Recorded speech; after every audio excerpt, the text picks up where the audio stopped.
高雄大拿埔青春安置地都市变更计划作业正式启动，按说明年的6月底会来完成都更哦，一平换一平，嘛要增设2.82公顷的商业区，嘛按算讲伫6月24到26要来办3场的说明会，也毋过哦，当地里长各民众各有真侪无共款的看法。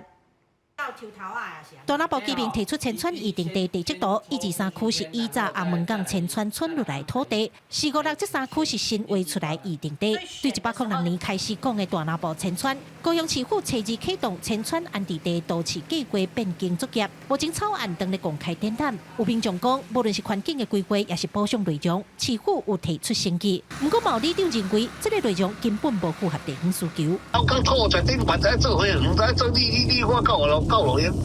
我们要的建兵是要全都可以盖房子的呢，不是高雄错呢。啊，这个说明有人公会一边来嘛，是个多一片。今年我们高头话是一个资产重造、资产改造，增加资产含起来资产稳定比较无同。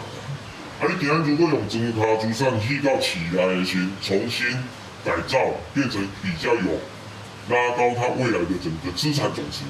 大拿埔千川影响到19000人、11000户的权益。都发局表示，这摆草案变更维持土地一平换一平、主题区换主题区、商业区换商业区的原则。为着要符合商业区地主的需求，有新增加一个2.82公顷的商业区。另外，民众也当透过高雄处的申请，将建蔽率提升到80%。